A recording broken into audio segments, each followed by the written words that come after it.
নাজিরাবাদ নিয়ে এসে দিল্লিতে সার্কাস দেখাতে গেছেন। অধীর চৌধুরী বিক্ষুব্ধ রাজনীতি করছেন। বাংলার মুখ্যমন্ত্রী আপনি নিজে কেন এখানে এলেন না? আমাদের মন্ত্রী, জনপ্রতিনিধি এরা প্রত্যেকে যা যা করার করেছেন।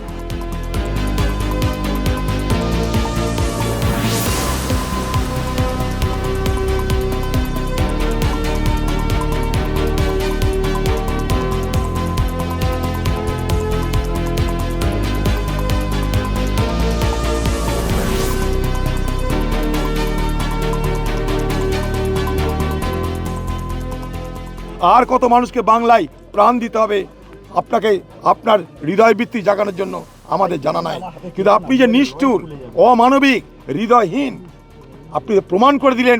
এই কলকাতার বুকে এই ঘটনার পর আপনার মনে হলো না একবার এই জায়গাটা দেখে আসি? আপনার মনে হলো না একবার সেই পরিবারগুলোর পাশে দাঁড়াই, যে পরিবারগুলো সব হারিয়েছে? আপনি সব ছেড়ে চালাকি করতেন, নাটক করতেন, ভোট করতে আপনি দিল্লিতে চলে গেলেন। এই চালাকি বাংলা মানুষ দেখছে। সরকারের কাছে কোনো তালিকা নেই, মালিকের কাছে কোনো তালিকা নেই, মালিক পালিয়ে বেড়াচ্ছে।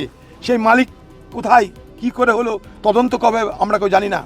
বাংলার মুখ্যমন্ত্রী আপনি নিজে কেন এখানে এলেন না? সব থেকে বড় অপরাধী আপনি। নৈতিক অপরাধ আপনার এইখানেই, যে বাংলার মানুষের ভোট নিয়ে ক্ষমতা বসেছেন, আর আপনার বাড়ি থেকে 10 মিনিটের দূরে একটা জায়গায় যৌতুকগৃহে 32 জন মানুষ অগ্নিদগ্ধ হয়ে পুড়ে ছাই হয়ে গেছে। আপনি এখানে আসার প্রয়োজন মনে করেননি। আপনি একজন অপরাধী, আপনি একজন মরাল ক্রিমিনাল বলে আমি মনে করি। ইয়েস, আপনি নৈতিক অপরাধ করেছেন। আপনি এখানে না এসে আপনি নাজিরাবাদ না এসে হাজিরাবাদ করতে গেছেন, দিল্লিতে সার্কাস দেখাতে গেছেন। হ্যাঁ, বাংলা মানুষ আপনার এই জোকরামি দেখছে না? অধীর চৌধুরী বেসিক্যালি প্রদেশ কংগ্রেসের ডিসিডেন্ট পলিটিক্স করছেন, বিক্ষুব্ধ রাজনীতি করছেন। ফলে ওনার কাहीं পে নিগাহে কাहीं পে নিশানা।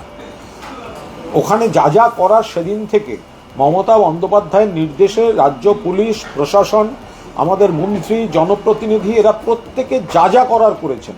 এবং সেই সময়টা যেহেতু এটা অগ্নিকাণ্ডের বিষয়, ফরেন্সিক তদন্তটা বিশেষভাবে গুরুত্বপূর্ণ। ছাইয়ের মধ্যে থেকে অনেক কিছু উদ্ধার হচ্ছে, সেখানে ভিভিআইপি মুভমেন্ট, সেটা তদন্তটা বিঘ্নিত করতে পারতো কিনা, এগুলো কি অধীর চৌধুরী ভেবে দেখেছেন? কোথায় যেতে হবে, কখন যেতে হবে, এগুলো দয়া করে মমতা বন্দ্যোপাধ্যায়কে শেখাবেন না।